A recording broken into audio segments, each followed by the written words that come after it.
Greetings, football lovers. Welcome to another episode of Ballchat Yawd Ballas live on Facebook and YouTube. I am Benton and I'm a family. Come on, how are you doing? I'm good. We love family and football lovers. You know, so come on always on video. Recently, engineer is away this week, so you don't know the deputizing engineer can't get come on video. But you know, you will see our pretty face in the next show. Cause we'll start it out for the regular Ballchat, our flagship show. But joining us, Sean is joining us on the show today. Sean, how are you doing? I'm good. I'm blessed. Um, yes, I'm glad for you to join us this week and want to discuss the major news in Jamaican football. And so it's all about yard ballers in this show. And the man is a Kingston College man, so Kingston College representing himself in the place and repping the building. 40s forever. The thing, Sarah. So, football lovers, you can send on your message and comments on Island Sports Network. Send on your questions as we try to hit the major news in football, in Jamaican football. And, you know, we're talking to the engineer right now. So, the engineer telling us that we're live. Let me go to Island Sports Network Facebook page and try to get some of these comments coming in. All right, kicking it off, Reggaeboyz. We're not waste our time on talk. And by the way, in the show, we do Patois or Queen's English. Anyone work. Reggaeboyz drew with Guyana 1-1. Come on. I mean, 5 wins on the trot, a draw, qualify for Gold Cup. I'm saying the positive here, but what you have to say? It was a poor game. I mean, I don't care if anybody wants to say it's the C team or the D team or the B team. It's a poor game. It was a poor game. Even though we drew with Guyana, we could have lost. You know, if you watch the game, Guyana seemed like the more dominant team. And that is terrible when we have to say something like that. If we are saying that Jamaica has improved. It was a very bad game. Tapa wasn't pleased. And, you know, Tapa is a man of few words. When Tapa come out and Tapa have to put out, it came out in the paper that Tapa said that his players lack ambition, that it wasn't a good game, that he will have to make some changes come the next round. You should know, you know, everything in that article. You should know, you should sum up that game actually from what he's saying. Big up, Yard Ballers family. Ricardo, I see you. Why not seeing the game? The reason why you're not seeing the game is that Island Sports Network have the Arnett Garden versus Tivoli game. That game tomorrow will be live tomorrow on Island Sports Network. Just Swiss, big up yourself. I see your family rolling in on Ballchat. So, you know, and Ricardo will give you update on the Premier League games that are currently going on. But right now, we're discussing everything, the major news in Jamaican football this week. And we're kicking off the show at the top. Reggaeboyz, come on, did her assessment of the Reggaeboyz game with Guyana. She thought the result was poor. The performance was poor, and we drew 1-1. Sean, we drew 1-1 with Guyana. Javon East scored. Yes, the result was not great, but I mean, overall, they made it out of the group and promoted to League A in CONCACAF Champions Nations League. Your thoughts? Well, I've decided with come on here. What I'm saying then is, it seems as if once our top players are not playing, the what do you call it now? The players that don't get as much games, apparently they're not hungry enough, or they're not listening to the coach enough, or not paying attention enough in training to ensure that they step up and knock off some of those regular 11 out of their positions, you know, and that goes to show also, yeah, the improvement of your entire squad or the lack thereof. And if your B or C squad team players can't step up and play at least a competitive game, you know, because believe it or not, the level that Jamaica should be now, we should be brushing aside these Guyana teams because we do have a lot of professional based players in our squad. And we'll get to the discussion on the professional based players in a little bit. Come on, just pick up yourself, Ricardo, on Island Sports Network Facebook page. Mount Pleasant is a Mount Pleasant game you asked about. Mount Pleasant is trailing Portmore 2-0. We'll get to that game when we review the Red Stripe Premier League or the Jamaican Premier League. Mount Pleasant is down 2-0. Corey Burke has scored 2 goals. But continuing on the discussion, come on, about Jamaican Reggaeboyz and the game against Ghana. Tappa Whitmore had a scathing criticism of the local based players. He was very harsh in his words and said, it seems like some of them man them don't really have no ambition.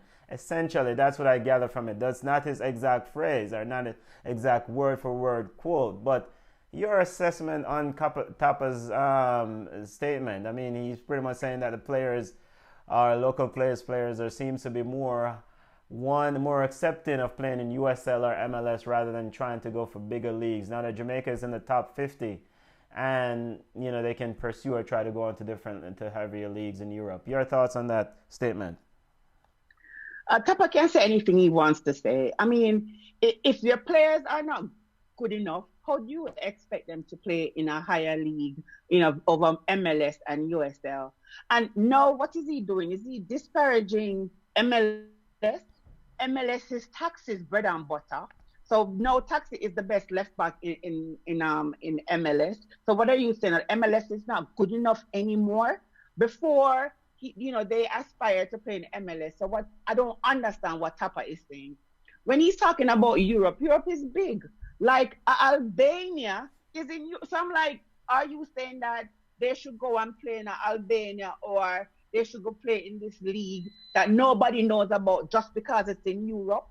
Tappa is working with a deck that he's being dealt, right? Yeah. We understand that the Red Stripe Premier League might not be the highest quality, but he's the coach. He's supposed to be scouting these players. He's supposed to go and find the best players to make up his squad. So now that he's complaining, yes, some players are so comfortable. They want to play in USL for 10 years. Then they want to go home and play a Portmore, a Waterhouse, or Abbeville. We understand that. But at the same time, Tappa is the one who is picking these players. We have so many players that are located in the USA. When has Tappa ever had a camp in the USA? Right. When has he scouted the academies up here? When has he scouted the college players? They're not scouting. So Jamaica go I get what Jamaica gets. So he can complain and cuss the players them in itself, but he's not doing his job as well. Because if I was the coach of Jamaica, some of these players that yesterday roll out, I would not play them because they just did not want, they didn't want to play. They had no passion, no figure, and they were poor. Yeah. So I understand what Tappa is saying, but Tappa is supposed to take some of the blame as well. He and his coaching staff need to start scouting because you cannot tell me that you cannot find players in the USA, in England, in Germany, in Belgium, in Turkey, in Japan, because we have a player that plays for Japan right now. I mean, there must be some other players somewhere, but they have to scout and get the best players. If not, Tappa is going to be saddled with what he has. All right, I want to read the comments. Where big up yourself, Errol Phillips. I see your family on YouTube. Errol Phillips says, check. I see the same problem with the A squad. When we win, it's also coaching. Players are being put in position to fail by the coach. And big up yourself, Errol. And then the family on Facebook. Jesus says, why is it that the school league teams play with more venom than those who play for a national team? I think we should use them instead. Let's roll out the schoolboys. Regarding the Tappa Whitmore statement, Tappa Whitmore says, quote, we need our players to be in the higher leagues, playing in a more competitive setting. Being in the top 50 gives them the opportunity to go to Europe, and we have provided them with that opportunity. However, I think our players are easily comfortable playing MLS and USL. Sean, what you say? You have anything to say? Big up yourself, El Pistolero. We see your family. Yeah, again, come on, is totally correct. Tappa is the one picking the teams. So he can't be complaining about the players he have. Yeah. You know, he's the one who needs to really go around, as Come On suggested, And yeah, listen to me. You are a top baller, you're a top midfielder. You should have the eye for top quality footballers. Stop being politically driven in terms of the squad you're picking and go around and seek out those skills. Because if you have that eye, you will know that person who is hungry enough, who have the requisite skill and who will benefit the national team. And cut out this foolishness after you pick some garbage players, then you're going to complain that the team don't have any passion. One say, yo, pick up yourself, El Pistolero. We see your family. If the league in Jamaica not structured properly, then what you expect from the local players representing the national team?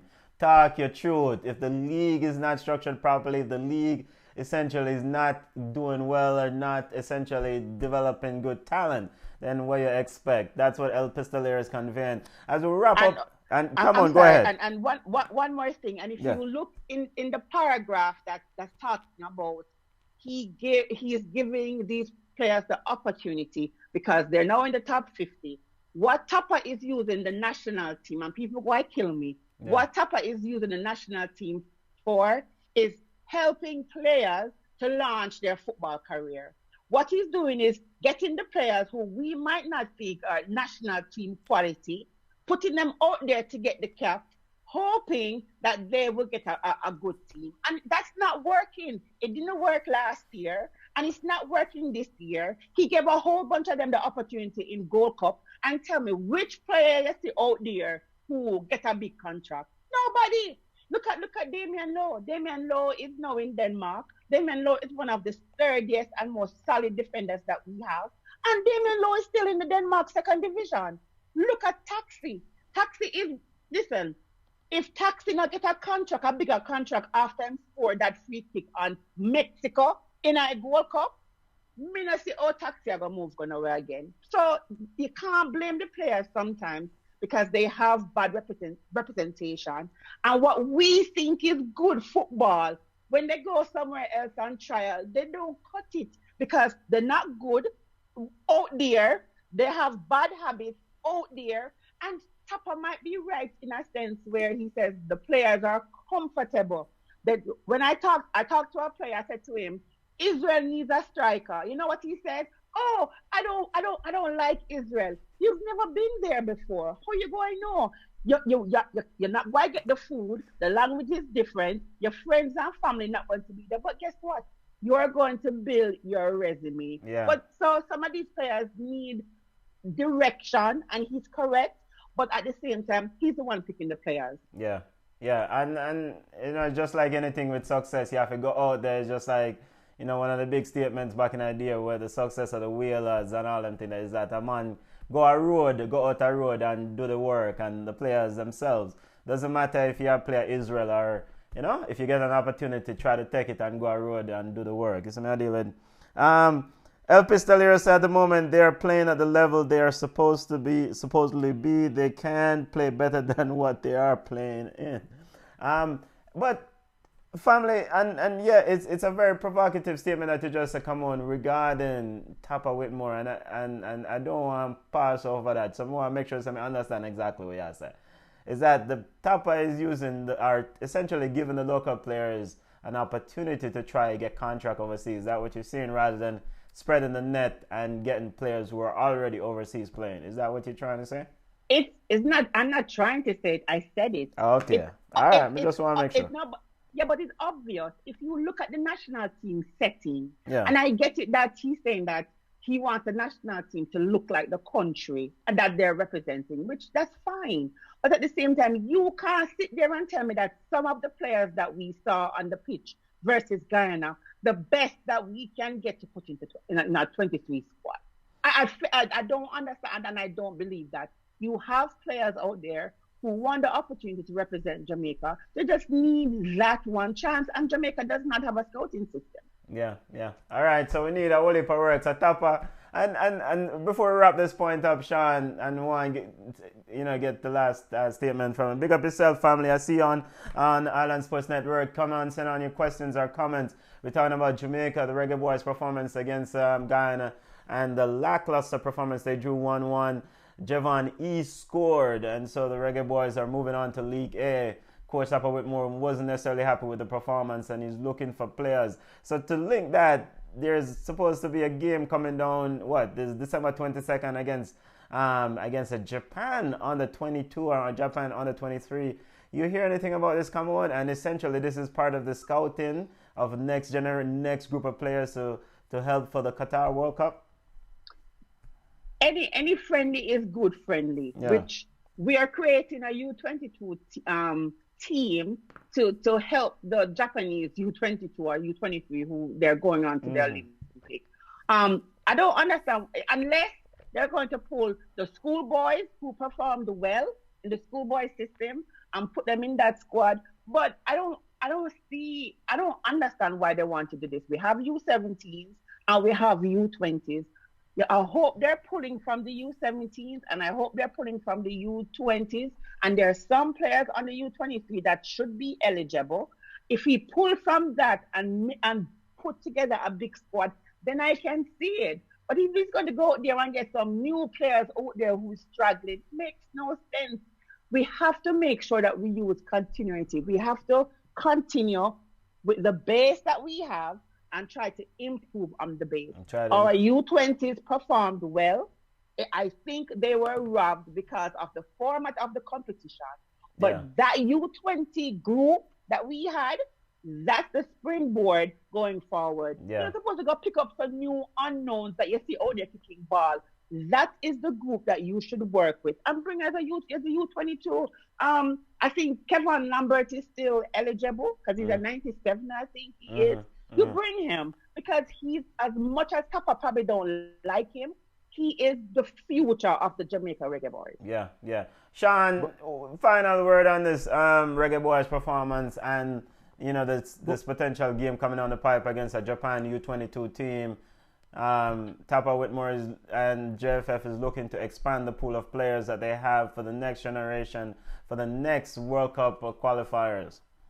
But the whole thing about investing in the youths and the schoolboys, isn't that like a scratch record? How often now and how many years that has been going on? We have been having passionate schoolboy players who have done so well for their schools and stuff. And even up to this under 17, under 20 competitions, we have had those schoolboys in those competitions. But whenever it comes to the transition between the under 20 to the national team, we have never seen those same schoolboys or that same squad coming over. We always see something totally different. So it goes to show you, as you go back to say, there is no contingency plan, there is no scouting system. The JFF leadership is just a joke over the years. They're not serious about football. So we have to, essentially the argument, the main takeaway point is that we have to continue to grow the core, widen the net. Errol Phillips on Facebook, on YouTube said that's one of our biggest problem, continuity in the squad. El Pistolero said on Facebook, Island Sports Network, El Pistolero said the level of coaches are not there. Check and see if they're trying to get better outside of the football season. They don't read, they don't watch videos, and they don't analyze. I would say family, but imagine with all these issues that we have with the Reggaeboyz, the shortcomings and development of talent, the widening of the net of players. Overall it was a good performance in League B, but we're supposed to be a League A, so we're looking forward to the next round of the CONCACAF Nations League and World Cup qualifier. All right, segment from Reggaeboyz, Regin, to the Reggae Girls quickly. Every week is the same thing, or every 2 weeks, the same thing with you means the JFF, and is he or is he not gonna coach his team? Talk to me, come on, because now we are here, so they might shift him. What go on? Listen, I'm tired of the JFF and the Menzies issue. Menzies is a coach in the Academy of Florida. Stay where you're appreciated. Stay where you're making the money. I know you want to you're doing it for love of country because you did it free. But this is the highest level of disrespect. It's either you owe the man the money, you pay him the money, he takes the reins of the team and go forward. He brought the girls from nothing to the World Cup. How can you turn around and act as if you want to disrespect this man over money? That's just not how it is. Someone works for you, you pay them. Yeah. So, maybe he's taking a stance and the JFF don't like it, but I just don't understand. This minute Menzies in, tomorrow he's out.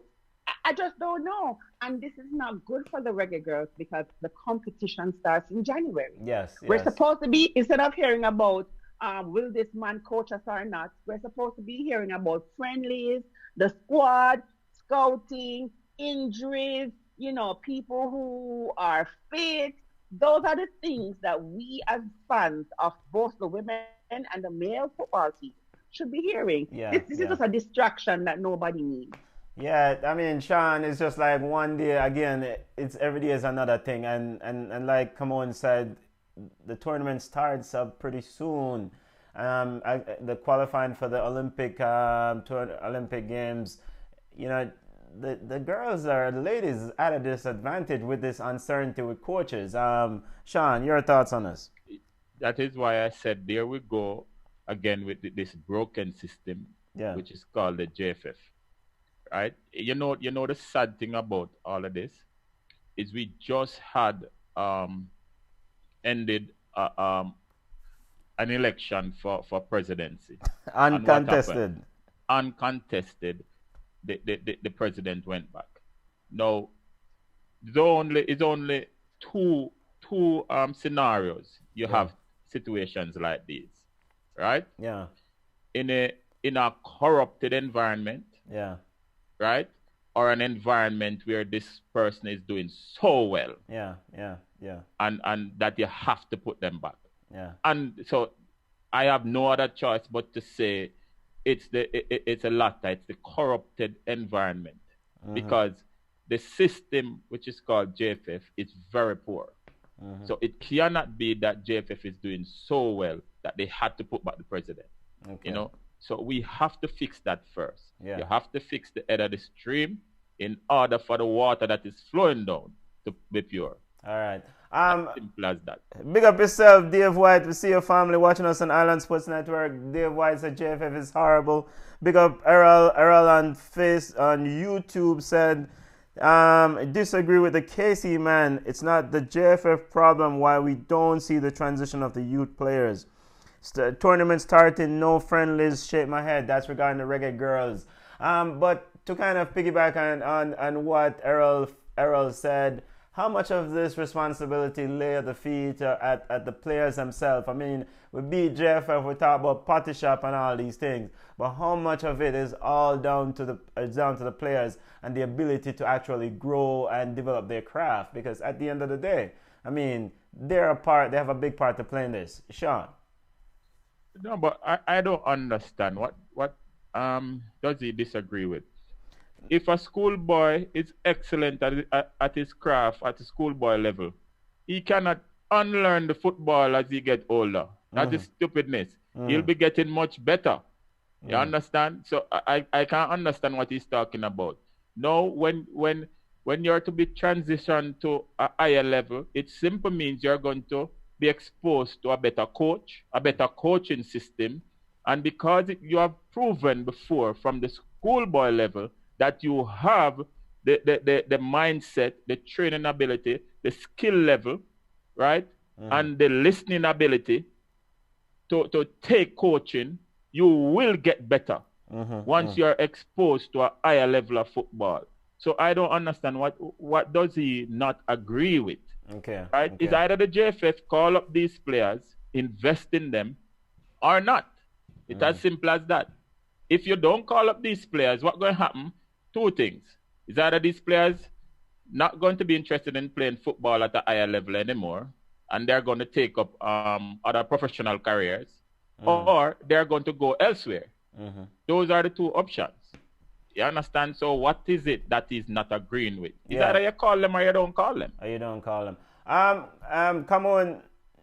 Just to kind of follow up on that point regarding the accountability of the players themselves, how much of this lies with the player themselves? I mean, JFF is at fault for a lot of issues, but how much of this is regarding the players' growth and development lie with them?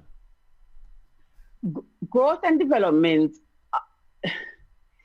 Growth and development is I think it's 50-50. I Okay. think the players should take some personal responsibility. But again, they're schoolboys. They're Mm. young. They need guidance. They need to be taught. They need to be trained. Mm-hmm. You talk to a schoolboy right now and ask him about nutrition or whatever my mommy gives me or whatever I eat on campus. The coaches of these schools, ISA, I'm always upset with ISA, but the coaches need to realize that not only are they responsible for the players on the pitch, they're also responsible for their well-being off the pitch. So when they play schoolboy football, they're underage. They're basically kids. They're not adults. They need to be told. They need to be taught. When the JFF see that this player have potential, the only way these players will get exposure is if they call them up to play for their national team. Exactly. Remember, Mm-hmm. most of our schoolboys, when I talk to and I keep talking about my godson, and he's going to be upset with me because him in the finals and him at the star and whatever because I'm a captain. When I talk about SATs, in face makeup, most of these students, when you talk about the book portion of it, they tune you completely up because it's the schoolboy football time and you need to win trophies or whatever. What happened when you finish schoolboy football? You don't get exposed by the national team, right? The JFF don't help expose you, and you don't have the requirements to go to college to play college football. Then, as Sean said, you have to up another profession, or you need to go sit down. What was the name of the other? There's a JC player who was exceptional. He was the same year as Junior Femmes. I forgot what his name. Rafiki. Who remember Rafiki? Yes, Brian? yes, I remember him. He was an exceptional football player, and the schoolboy portion didn't work out for him or whatever. The JFF could have assisted to give this young man exposure so he could have taken it to the other level. I'm not giving JFF 100% blame for this. But it's a collective thing. If we want to grow football, the JFF needs to step in and realize and help these coaches, right? To help transition the players from schoolboy football to international football. So the program because guess what? It's recycling. If we train these young players, they're going to come and become great, big footballers that will represent the national team. So everybody really have a part to play in helping, our schoolboy football to transition. Yeah. So, to put a bow on it or to wrap it up, big up yourself. El Pistolero said the local teams don't give the schoolboys enough opportunity in the Premier League. St. Martin doesn't have a big league or big money like Jamaica. They are not even part of FIFA, but yet still schoolboys are playing in the senior league on the island. School is always first. That's something every team in St. Martin enforce. Yo, Pistolero definitely giving us very good information. But bottom line is that we want solutions and we're a fan of the sport. There's an opportunity to make money. JFF is all about making money. So if you harness the talent properly, you invest in the talent and the resources to develop the talent, you can definitely increase your return on such investment. And as the gatekeeper of football, the stewards who are supposed to control football at the island, a lot is at fault in terms of developing of such football and maintaining such talent. But yes, but like you said, family, it also lies with the players taking on some personal responsibility. Segueing from JFF and the Reggae Girls, and we'll keep you posted on the update on Menzies' contract. Will he be in and out, and who are the coach's side? We'll see what we're going. Now to schoolboy football, because of schoolboy football, we have to say right now, because time hot right now. Yes, sir. Kingston College is Champions Cup. All right, take it away, Kingston College, man. What you say, Sean? What you have to say? Bernard. So this is the second Champions Cup title in 5 years. Coming off of the back of the Manning Cup title. Your thoughts, Casey, man? And I'm happy. I'm glad about it's 4th trophy in that 5 years. However, it's a bittersweet for me. Yeah. Because we know that we won the $1 million and you won the Champions League. First team to do it twice. However, the big one you always want to win as a schoolboy is the Manning Cup. So as a college man, we are still, crying over the penalty shootout. However, I have to give kudos and credit to JC, because if you realize that the Champions Cup semi-final was played and it went to the penalty shootout as well against JC. We missed our first, and when I said that, I still feel as a part of KC. KC missed their first 2 opportunities, the first 2 strikes. However, they scored the last 3. JC missed their last 3. What JC went and did after they lost the Saturday night, they went and did their homework and prepared for the fact that if they go back to penalty shootout. It was clear to me that KC didn't prepare hard enough, because KC came out back in the semi-final of the Manning Cup and missed their first shot, right? While JC made all 5, and when football go down to the point where you're going to play, you go to penalty shootout, it's anybody's game, right? But what I'm looking at is that we just weren't prepared enough for in all aspects of the game, which is penalties part of it, Brazil won, 90, was it 94 or 90, 94 World Cup? If I KC, man, right? Yo, but I'm still happy we won a trophy this year. My thoughts on the whole thing, though, I think Stats will take it. Stats in the Manning Cup. Stats and Stats, Clarendon, and I think KC was the only 3 unbeaten teams in the Schoolboy era this year. Yeah. And Stats, I think, is still unbeaten. No, Stats is not unbeaten. I think they were defeated by Clarendon, if I'm not mistaken, in the Champions Cup. That was their only loss. But I still think that Stats team is. I don't remember. But come on, boy, KC, man, just take up a whole heap of time. I talk about KC and this, that, and the other. and Ludlow Bernard, hinted, come on, yesterday after the game, say he's on his. It's like a parting gift. It's like a man, is leaving KFC, and he's done quite well. But on the other side of this, come on, I mean, Teacher Hyde and Clarendon look a bit soft soap. They were passive in that final for a big side. You know what, teams can have a breakdown, and I think that was the worst game Clarendon College played the entire season. And it was unfortunate. True. It was unfortunate that it happened in the final. I'm not a big fan of schoolboy football because the bad habits are there, and quite frankly, most of the games are poor. I mean, technically, it's poor. Even when they're talking about KC and PK, first of all, the coach did a beating because there's no way on earth you stand directly behind the ball and kick a PK. Who does that? That is so true. And 2 shootouts, I saw that player do the same thing. That means coach never come back and say, listen, that short run-up or that non-existent run-up is not going to work, because he did it the next time. So that's what we're talking about, players learning from coaches, and we might need better coaches. But hats off to CC, and I'm also going to cheer for my godson for St. Catherine. The first final, I hope them do well, and I hope them win. Big up yourself, Excelsior. St. Catherine and Excelsior will play in the Walker Cup final on Friday, and then the Manning Cup final also Friday evening. And then the D Cup, Ben Francis final, BB Cup versus Gavin Maceres. And then the D Cup is Dintil versus Clarendon College. So Dintil, I mean... Surprising. Dintil is, I don't know, Dintil is the horse. What they call it? What kind of horse? Oh my God. You know what I mean? Yeah, Dintil is like, So Dintil is like the team that you never expect. So big up to Dintil, big up to the program that they have over there. And I hope it continues. Because we like when the little soft team them kind of show up and make it interesting. And Stats versus JC, your official prediction in the Manning Cup final?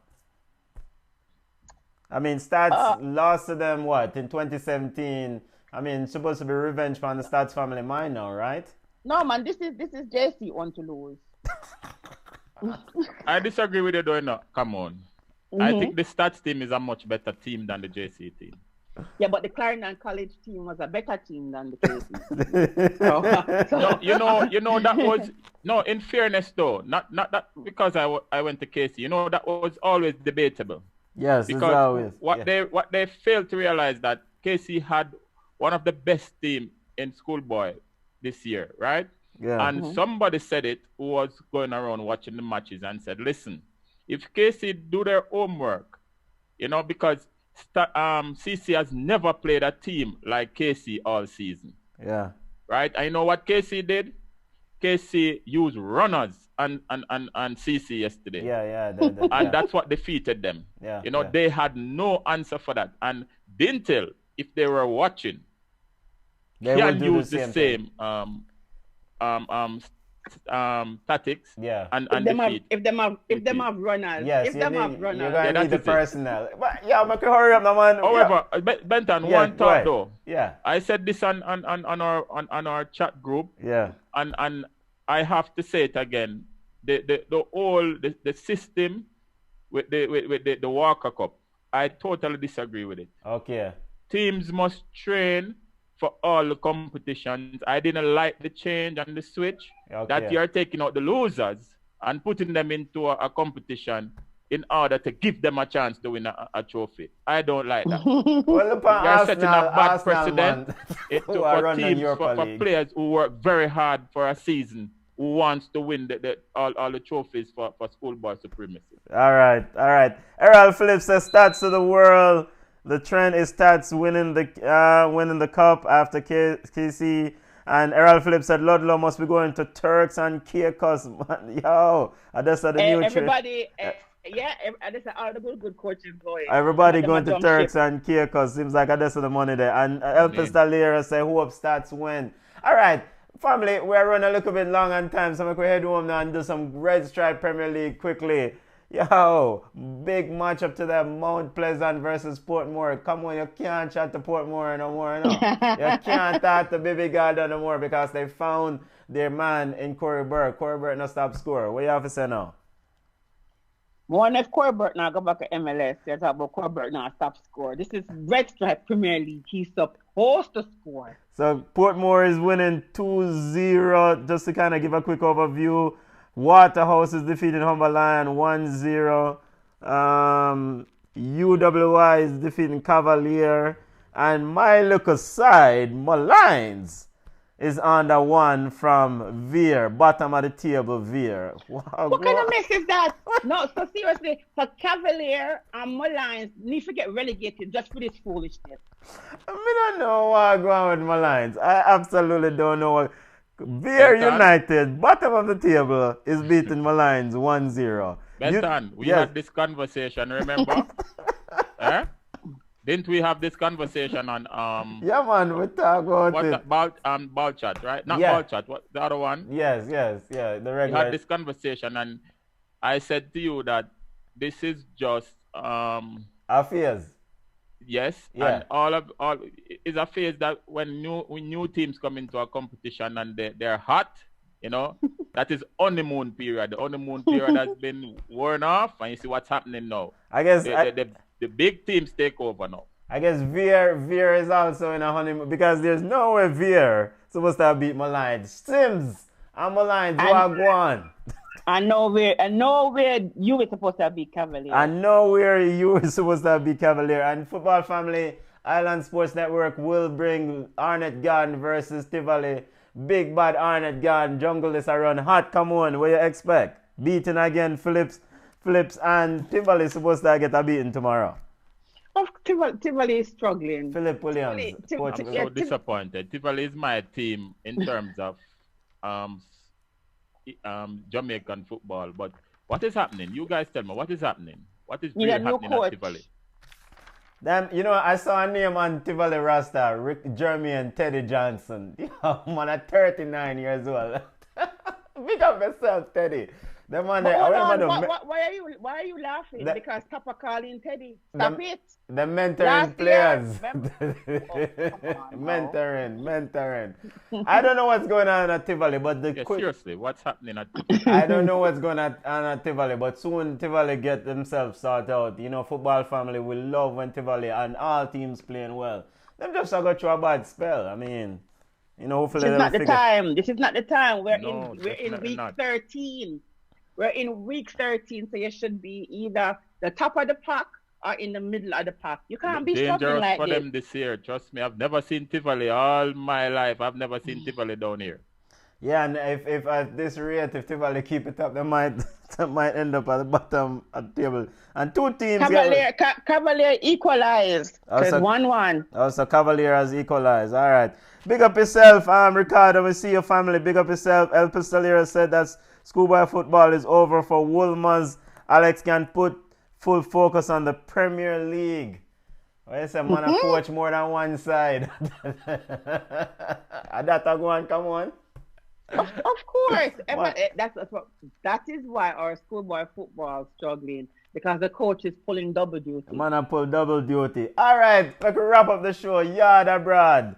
Come on, give us, if you can give us some updates on Jamaican overseas. My boy, my brethren, not my boy, my brethren, Alvas Powell gone from Cincinnati in an expansion draft to Inter in Miami. I mean, what go on? I don't think so. Alvas would have get locked up and protected at FC Cincy.